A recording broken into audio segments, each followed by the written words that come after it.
1 Tessalonicenses, capítulo 5, versículos 1 ao 11. Assim nos diz a palavra do Senhor. Irmãos, no que se refere aos tempos e às épocas, não há necessidade que eu lhes escreva, porque vocês sabem perfeitamente que o dia do Senhor vem como um ladrão da noite, quando andarem dizendo paz e segurança, eis que lhes sobrevirá a repentina destruição, como vem as dores de parto de mulher que está para dar à luz, e de modo nenhum escapará. Mas vocês, irmãos, não estão em trevas, para que este dia os apanhe de surpresa como ladrão, porque vocês todos são filhos da luz e filhos do dia. Nós não somos da noite nem das trevas. Assim, pois, não durmamos como os demais, pelo contrário, vigiemos e sejamos sóbrios. Ora, os que dormem, é de noite que dormem. Os que se embriagam, é de noite que se embriagam. Nós, porém, somos do dia, sejamos sóbrios, revestindo-nos da couraça da fé e do amor, e tomando como capacete a esperança da salvação, porque Deus não nos destinou para a ira, mas para alcançar a salvação mediante nosso Senhor Jesus Cristo, que morreu por nós, para que quer vigiemos, quer durmamos, vivamos em união com Ele. Portanto, consolem uns aos outros e edifiquem-se mutuamente, como vocês têm feito. Vamos orar. Senhor nosso Deus, pedimos a tua direção para que possamos compreender a tua palavra. Que o teu Santo Espírito nos ilumine e nos direcione, para que possamos assim aplicar ao nosso coração as palavras eternas que trazem vida. Ajuda-nos assim, Senhor, a compreender. Em nome de Jesus. Amém. Meus irmãos, se alguém te perguntasse o que te move, o que faz você fazer o que faz ou buscar o que busca, qual seria a sua resposta? Quando você se levanta de manhã, o que vem à sua mente, o que toma o seu coração, o que te motiva a buscar o que você tem a buscar? Ou ainda, o que te dirige para você sonhar o que sonha, buscar o que busca e ser quem é? A filosofia sempre buscou entender qual é o propósito da existência do ser humano. E várias respostas foram dadas ao longo das eras. E uma delas surgiu no século XIX e que acaba tomando o pensamento moderno, o existencialismo. O existencialismo chegou ao seu auge pensando que a vida não tem sentido. Não há um propósito maior que nos guia. Mas o que nos guia é aquilo que nós entendemos ser algo válido de ser buscado. Um desses filósofos entendeu que a vida, portanto, é absurda, porque não há sentido no mundo. Então, se não há sentido no mundo, depende de mim e de você determinar esse sentido. Então, por isso que quando nós vemos as pessoas dizendo não se preocupe com o que os outros digam, busque você mesmo encontrar a sua felicidade. Busque você mesmo encontrar aquilo que te dá a esperança, que te dá a razão. É a interpretação deste primeiro. Não há sentido para essas pessoas no mundo. Não há propósito para a existência humana. Não há um destino eterno. A vida começa aqui e acaba aqui. E depende de cada um de nós buscar sentido e propósito para a vida. E cada um viverá assim, de acordo com isso que determinar. Mas será que eles estavam certos? Isso que a palavra de Deus nos indica, que a palavra de Deus nos direciona quanto a isso. Então, como nós vemos aqui no texto de Paulo aos Tessalonicenses, há uma esperança superior que guia os crentes. Nós cantamos aqui a respeito da morte de Jesus Cristo e que ela não finalizou na cruz, mas ela também carrega consigo a promessa de uma vida eterna, a promessa de um reino com o Senhor. A vida não acaba aqui. Nós cantamos e o Senhor voltará uma outra vez. Nós cantamos que será manifestado o dia do juízo. E Paulo, escrevendo aqui aos Tessalonicenses, diz que é essa esperança que nos move a cada dia. E então, a resposta que há para aqueles que negam a existência de um propósito para o ser humano é a Bíblia. Veja que um outro homem, Stephen Hawking, uma vez disse que o Evangelho, o paraíso, para pessoas com medo do escuro. E um apologista cristão, chamado John Edwards, respondeu para ele que, pelo contrário, o ateísmo é um conto de fadas para pessoas com medo da luz. Então, por que a rejeição ao Evangelho? Por que a rejeição àquilo que o Senhor nos ensina? À luz da palavra, nós vemos que o homem foi feito para glorificar a Deus e ter alegria nele a todo momento. Mas a queda tira o homem desse mundo e faz com que ele não busque mais a glória de Deus. E, portanto, somente por meio da cruz de Jesus, nós somos retornados a este e encontramos o verdadeiro propósito. Aqueles que não veem propósito para a vida, vivem na incerteza, vivem na insegurança. Se não há nada além deste mundo, como Paulo disse, nós somos os mais infelizes dos homens. Se não há nada além desta existência, por que passar por uma vida de tanto desespero e agonia, vendo as coisas indo de mal a pior? Qual é o sentido de uma vida dessa? Uma vida vazia e sem propósito. Mas a palavra de Deus nos mostra de forma clara que há um dia destinado para o julgamento do Senhor. E esse é o grande dia em que o Senhor derramará a sua ira. No Antigo Testamento, nós vemos os profetas Joel, Amós, Miqueias, Zacarias, Malaquias, profetizando um dia de ira, um dia em que o Senhor se levantará para julgar a todos. Jesus falou desse dia também em Mateus 24, versículos 36 a 51, quando ele profere o sermão profético. Paulo escreveu sobre ele aos Romanos, no capítulo 13, como nós lemos, na carta aos Tessalonicenses. E João fala amplamente no Apocalipse sobre o dia da ira do Senhor. Então, este dia é um dia chegado. E como nós estaremos preparados? Como nós nos colocaremos diante de Deus nesse dia? Então, o apóstolo Paulo vai mostrar aqui aos Tessalonicenses que esta verdade deve nos guiar nessa vida que temos aqui. Então, a primeira lição que ele nos dá, nos versículos 1 a 3, é que nós devemos estar preparados para este dia, para que ele não nos pegue de surpresa. Então, a primeira lição de Paulo quanto a esta verdade é que o Senhor retornará. E creio que este dia chegará. Nós devemos estar preparados para a sua manifestação. Observe que os versículos 1 e 2, quando ele diz: não há necessidade que eu vos escreva, pois vós mesmos estáis inteirados. E no versículo 4, vós irmãos não estáis inteirados, mostra que o fato de nós conhecermos Jesus e conhecermos o ensino do Evangelho, nós sabemos que esse dia chegará. Nós sabemos que esse dia é uma realidade. E, portanto, nós devemos estar preparados para ele. Veja aqui no versículo 1 e no versículo 2, ele diz aí que se refere a tempos e às épocas. Não há necessidade de que eu lhes escreva, porque vocês sabem perfeitamente que o dia do Senhor vem como ladrão.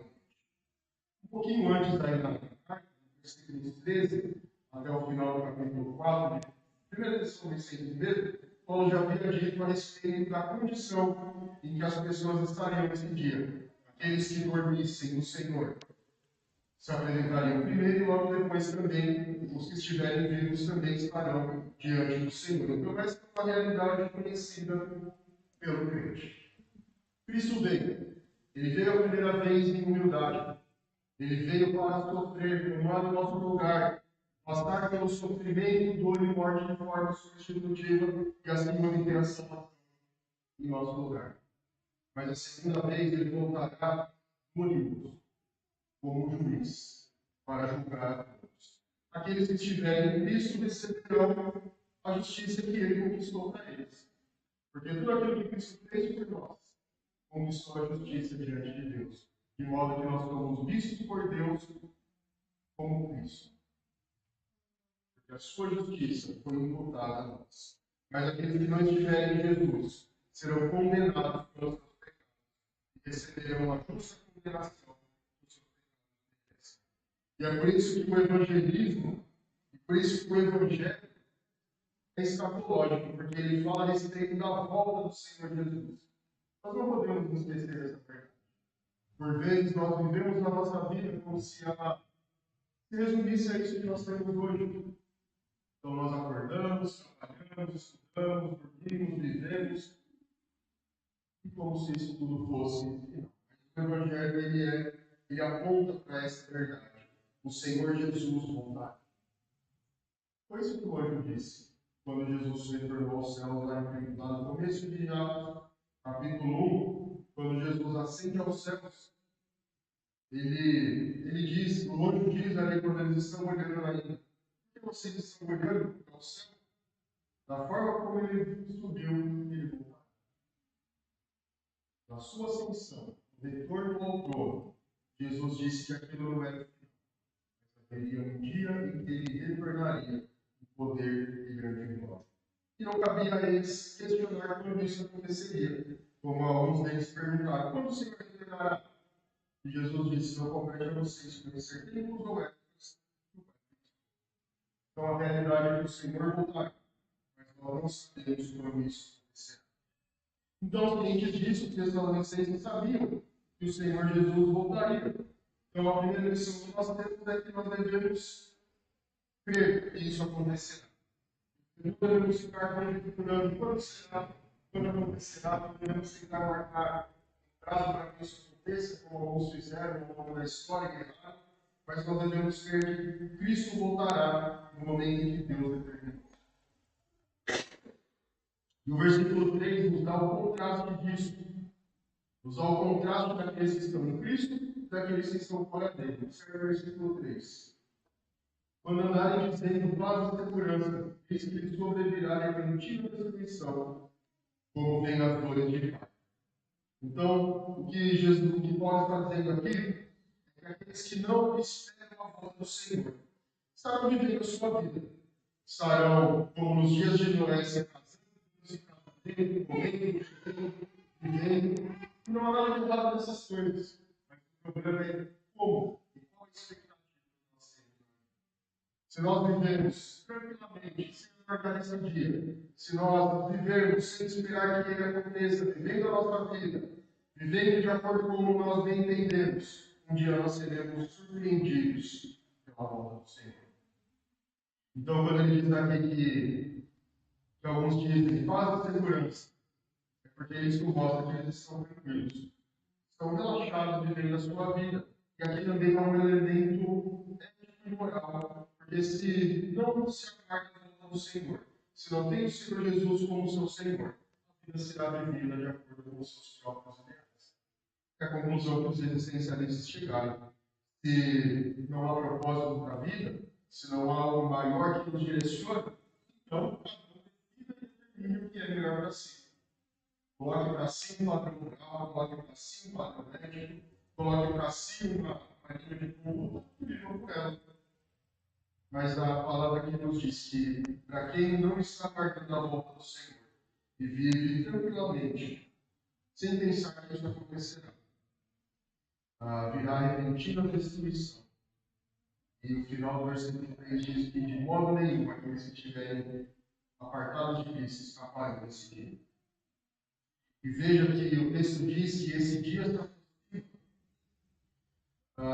como veio as dores de parto. Então, em um determinado momento, as evidências intensificarão, as dores virão e esse dia se manifestará.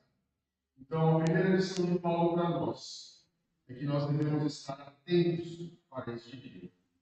Nós devemos estar cientes de que ele virá. Se alguém que não crê em Cristo, a mensagem de Deus é que esse dia chegará. Um dia em que a ira de Deus será derramada sobre todos aqueles que não estão cobertos pela sua justiça.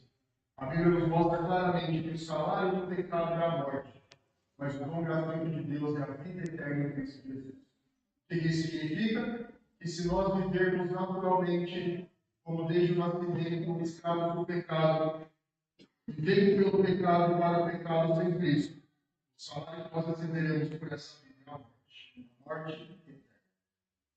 Mas como Paulo diz ali, o dom gratuito é a vida eterna em Cristo Jesus, porque a salvação é um presente, é um dom por Deus. E como o próprio Paulo diz, não por obras para que ninguém se glorie. Então, corra para o Senhor Jesus, porque esse dia chegará. E será um dia de trevas, dores, sofrimento para aqueles que não estão em Cristo. Apocalipse 6, 16 e 17 nos diz que naquele dia, reis da terra, grandes comandantes, ricos, poderosos, escravos e livres, ou seja, todos que não estão em Cristo, de qualquer classe social, de qualquer condição, dirão aos montes e aos rochedos: caiam sobre nós e nos descontram da face daquele que está sentado no trono e da ira do Cordeiro, porque chegou o grande dia da ira deles, e quem poderá subsistir na tua face?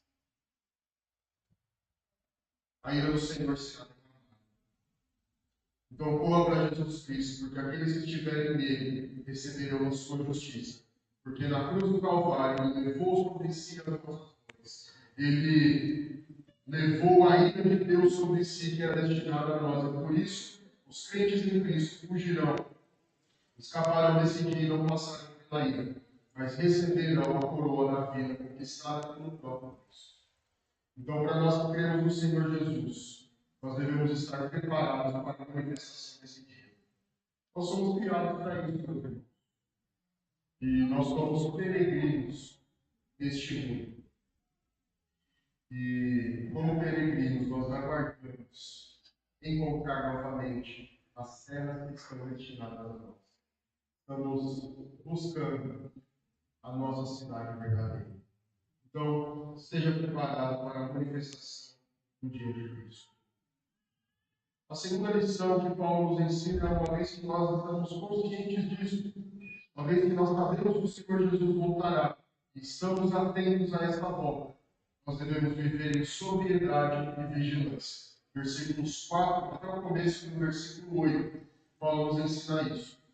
Uma segunda lição que ele nos dá é que, sabendo que o dia chegará, nós devemos estar, portanto, em sobriedade e vigilância. E aqui, no capítulo 4, agora, melhor, versículos 4 a 8, contrastam como os crentes vivem e como os descrentes vivem. Então, observe aí no versículo 4, ele diz: mas vocês, irmãos, não estão em trevas, para que este dia o apanhe de surpresa como ladrão. Então, todos aqueles que estão em Cristo Jesus estão naquele que é. Lembra que João disse no capítulo 8, ou melhor, Jesus disse, está registrado no capítulo 8 de João, que Jesus é a luz do mundo. E todo aquele que vive nele não terá nem estar em trevas, mas terá a luz da vida. Todos aqueles que estão em Cristo não estão mais no reino das trevas, mas foram transportados para o reino do Filho do seu amor. E, portanto, estão debaixo de Cristo Jesus. Já aqueles que não creem no Senhor estão em trevas e são da noite. Versículo 7 nos diz: olha, os que dormem, é de noite que dormem. Os que se embriagam, é de noite que se embriagam. E como Paulo também mostra aos Efésios, todos aqueles que estão em pecado são mortos e pertencem ao reino das trevas e são escravos das trevas. Por isso, não estão atentos ao dia do Senhor, porque não estão percebendo a manifestação da luz. E o dia do Senhor os atingirá. Como eles não esperam a manifestação do dia do Senhor, vivem tranquilos, como o versículo 13 estão despreocupados, vivendo a sua vida, estão vivendo como melhor entendem e, portanto, serão pegos de surpresa. E como a parábola das 10 virgens nos mostra, isso que irmãos lembrarem na palavra, nós temos uma parte das virgens preparada para a manifestação do noivo e outra metade não. E os versículos 3 e 8 mostram aquelas justamente que não estão preparadas. Elas, quando estão dormindo, não compraram o seu azeite e saem cheio do noivo. Então elas estão despreparadas. Não estão aguardando aquele dia. E, portanto, serão surpreendidas pela manifestação. Além do sono, Paulo também fala aqui no versículo 7 da embriaguez. Os que se embriagam, é de noite que se embriagam. Por quê? Quem não espera o retorno de Cristo está entorpecido pelo mundo. Está controlado pelos seus cuidados seguindo os seus costumes, seguindo os seus padrões, vivendo como o mundo oferece, e assim fazendo uso de tudo aquilo que o mundo oferece. Já os crentes, ao contrário, vivem na luz, e a realidade então deles é uma manifestação do Senhor. Isso porque somos da luz e pertencemos a Jesus, que é a luz do mundo. Por isso que no Sermão do Monte, no versículo 13, nós nos é dito que nós somos, ou melhor, no 12, capítulo 5, que nós somos chamados de a luz do mundo. Por que nós somos a luz do mundo? Nós estudamos algumas partes passadas desse texto e vimos que nós somos a luz à medida em que nós refletimos a verdadeira luz. E a verdadeira luz é Jesus Cristo. Então, nas nossas ações, os nossos feitos, Cristo Jesus é manifestado. Cristo Jesus é demonstrado e evidenciado. E assim nós irradiamos essa luz. Nós refletimos essa luz que vem de Cristo Jesus. E, portanto, por isso, as nossas obras devem ser dos filhos da luz. E em Efésios 5, 9, nos é dito que as obras dos filhos da luz são feitas de bondade, justiça e verdade. Tudo isso foi manifestado em Cristo. Tudo isso foi feito por Ele na cruz. E assim nós devemos manifestar a bondade dele, a sua justiça e a sua verdade por meio das nossas ações. Assim nós devemos vigiar e ser sóbrios. Não devemos estar despreocupados, como aqueles que não creem em Cristo, dormindo e embriagando-se. Sabendo que o dia do Senhor se aproxima, nós devemos vigiar e aguardar esse dia. É o que as outras virgens da parábola fizeram. Às vezes elas tinham o azeite preparado para as suas lanternas e estavam ali aguardando o noivo quando ele chegou, elas entraram junto e participaram da celebração das bodas do Cordeiro. Outra parábola do servo vigilante, Lucas 12, 35 a 37, nos diz que o servo estava vestido, preparado, esperando o seu Senhor, e por isso ele se assentou na mesa e participou das bodas do Cordeiro. E que festa é esta destinada ao noivo? É a festa das bodas do Cordeiro no último dia. Virá o julgamento, e então virá a celebração da vitória do Cordeiro, juntamente com a sua noiva, que é a igreja. Se nós estivermos preparados, não dormindo nem embriagados, mas sóbrios e vigilantes, nós faremos parte dessa festa do Cordeiro, celebrando com ele. Portanto, o que significa vigilância? Vigilância significa ter uma vida santa e espiritual, fundamentada e guiada pela fé, esperança e amor, segundo a vontade de Deus, em oração e ação de graças diante de Deus. Isso nos leva à sobriedade, que é uma vida equilibrada entre o entusiasmo e a indiferença. Nós não devemos viver fora do mundo, somente aguardando a volta do Senhor, como se a nossa vida aqui não contasse. Mas nós devemos, e também devemos estar indiferentes com a volta do Senhor. Mas devemos viver aqui, segundo a vontade de Deus, fazendo a sua vontade, sendo guiados por Ele, seguindo os seus passos, e assim manifestando a verdadeira luz. Portanto, meus irmãos, nossa vida deve ser profundamente afetada pela expectativa da volta do Senhor. Não podemos deixar que os encantos do mundo nos entorpeçam e nos façam esquecer de quem somos e para onde vamos. Segundo a esperança do dia do Senhor, nós devemos viver com vigilância e sobriedade para viver segundo o propósito daquele que nos chamou. Já desfrutando aqui da comunhão com o Senhor, desfrutando das bênçãos que Ele derrama sobre nós, desfrutando da herança que Ele concede aos eleitos, para que possam já experimentar o céu aqui na terra, e treinando para viver naquele lugar. Não desperdice a sua vida vivendo diferente do que está destinado para você. A vida é o antegozo daquilo que será final. A dor e o sofrimento aparecem, existem aqui. Mas a graça do Senhor manifesta no mundo e derramada sobre nós, nos dá uma vida de alegria fundamentada nele. Não uma vida desesperançada, angustiada, mas uma vida vivida na expectativa do novo céu e da nova terra. E por isso, a nossa vida nessa segunda lição de Paulo, ela deve ser vivida nessa expectativa, em vigilância e sobriedade. Viver segundo a vontade de Deus, segundo a expectativa da glória, segundo o lugar para o qual somos destinados. Entendendo que o nosso papel aqui é manifestar Cristo morto e ressurreto e que voltará para nos buscar. E a última lição que Paulo nos dá, então, é que se nós devemos viver vigilantes esse dia, aguardando a volta de Cristo, se nós devemos viver em vigilância e sobriedade, nós devemos permanecer firmes nessa esperança. Portanto, a terceira lição é que, sabendo e crendo que este dia chegará, nós devemos permanecer firmes na esperança da salvação. Porque a salvação não se limita a esta vida, mas nós somos salvos para este dia.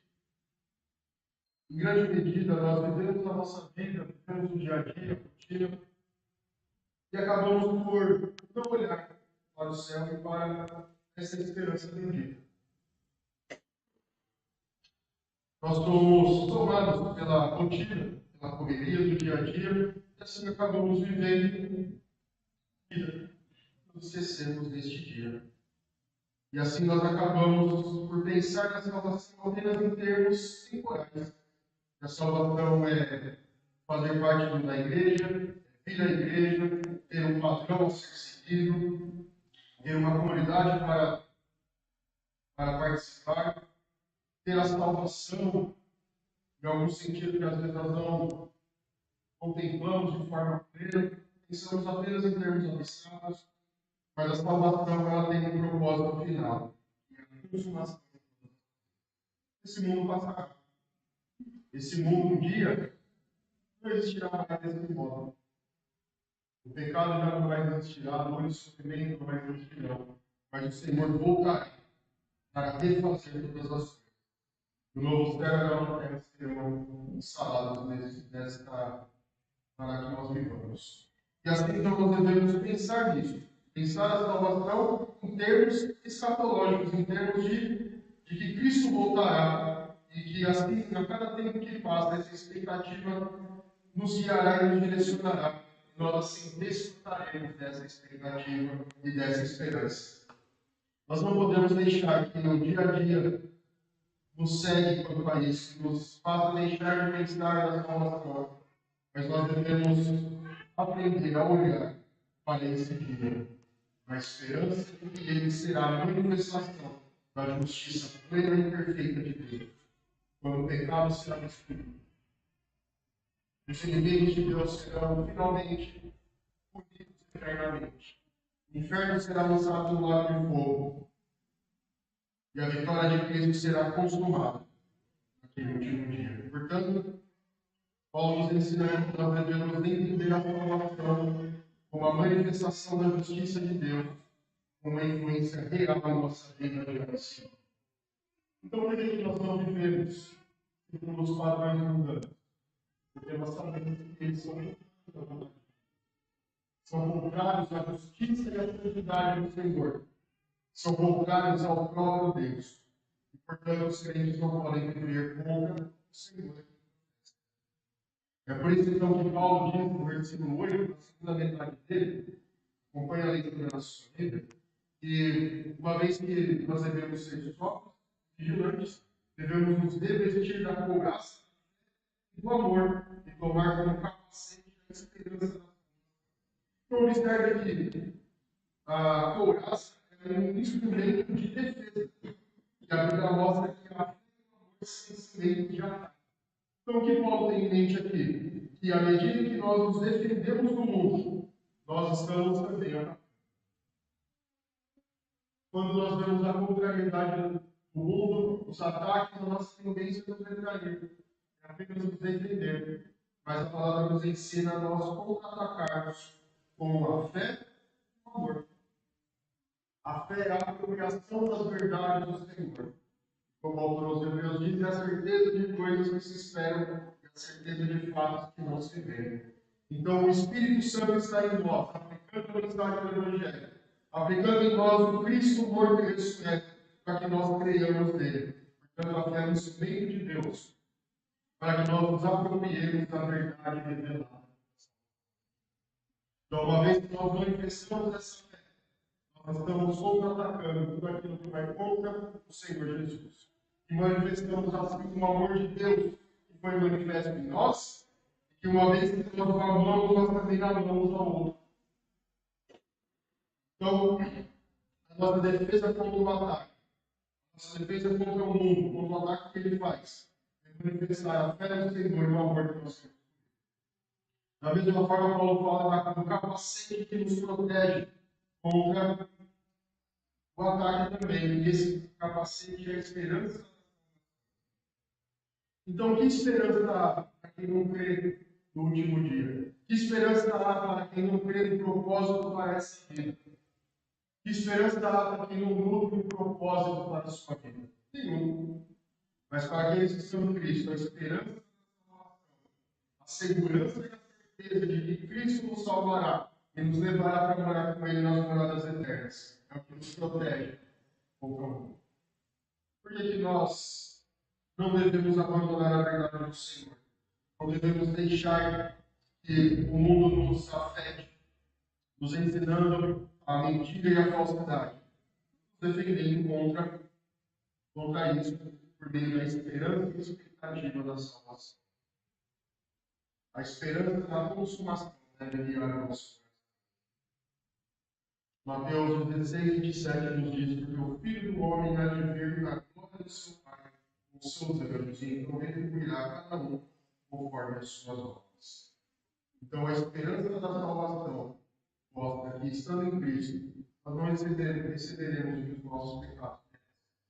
Receberemos a coroa da glória por meio de Cristo e da sua justiça. Então, viver na esperança da salvação final traz consolação e edificação para o povo de Deus.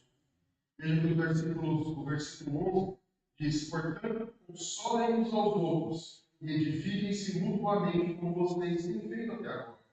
Então, a expectativa da salvação nos leva a ter consolo, apesar do grande sofrimento que o mundo causa. Nos traz consolo à medida em que nós somos atacados e continuamos perseverando nos caminhos do Senhor, sendo guiados pela sua verdade.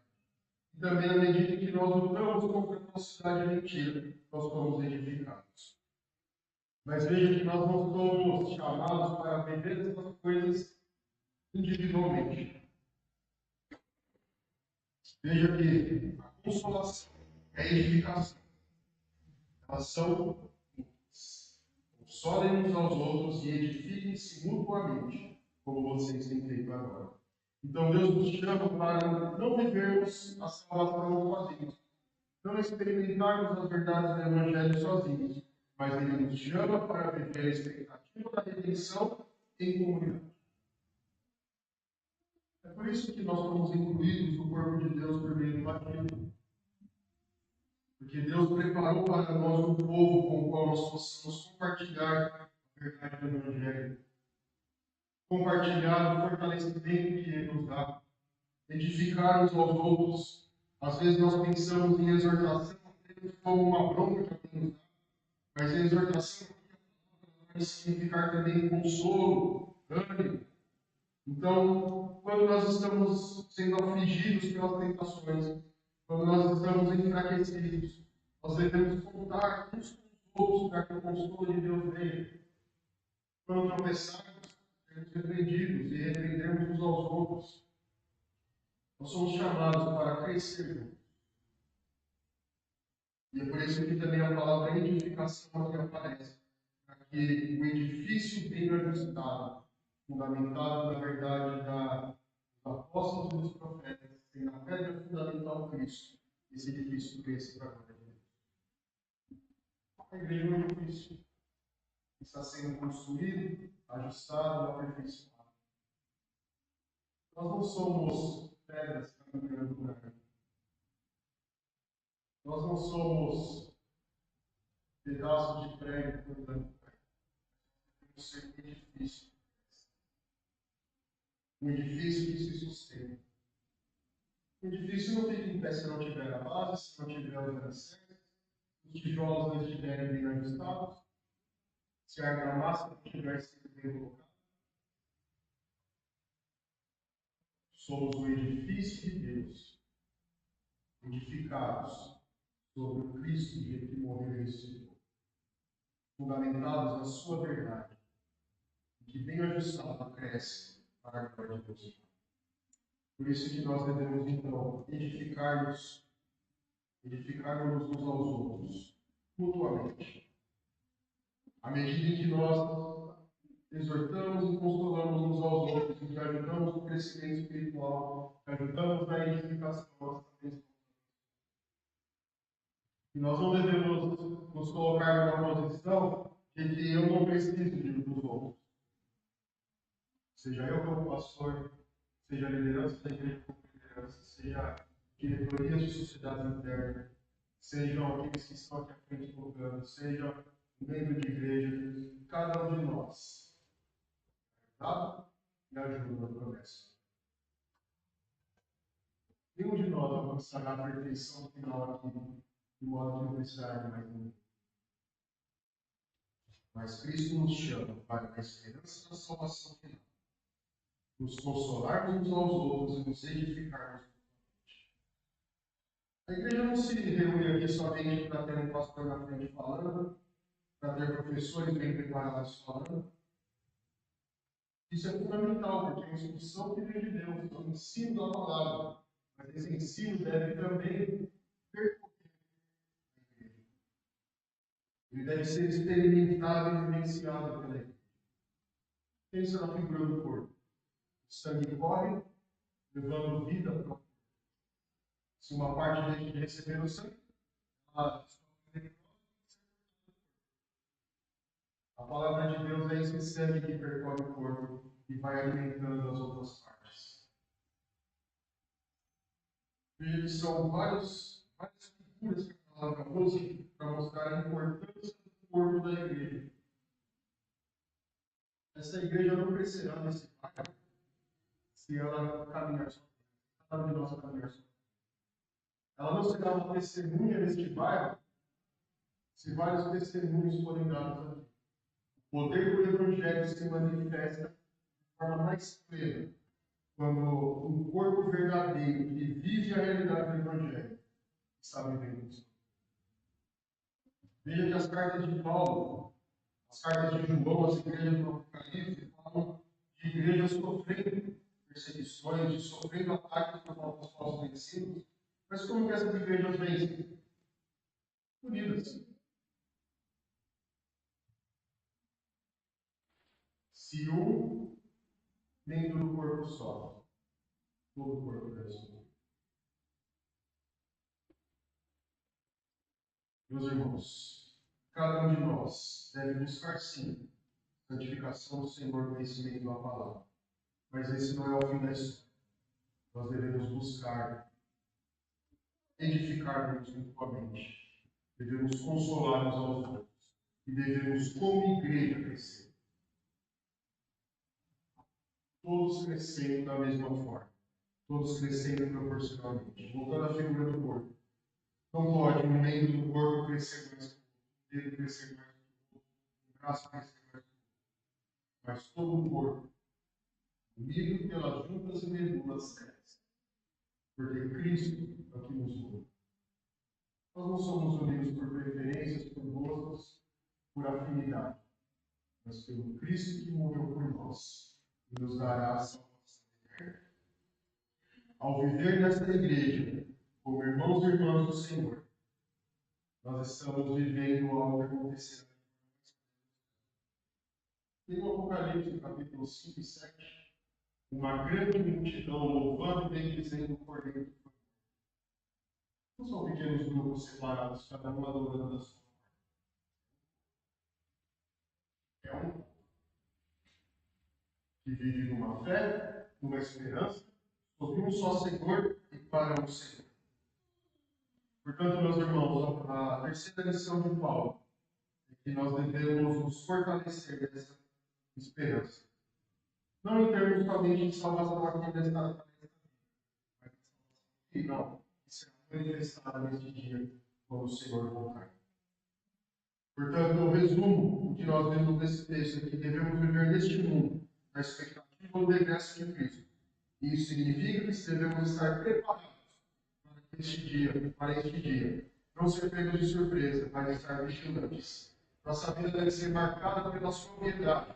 Não devemos viver relaxados e nem ansiosos, mas devemos aguardar com expectativa esse dia, sabendo que ele chegará. E, portanto, nós devemos estar firmes na sua espera.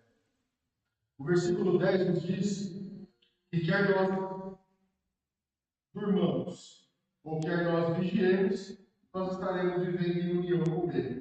E aqui, o adjetivo dormir aqui não é o mesmo que no começo, mas quer nós estejamos vivos quando o Senhor voltar, quer nós estejamos morrendo quando o Senhor voltar, de qualquer forma nós estaremos em união com Ele e receberemos assim a salvação eterna e o gozo eterno.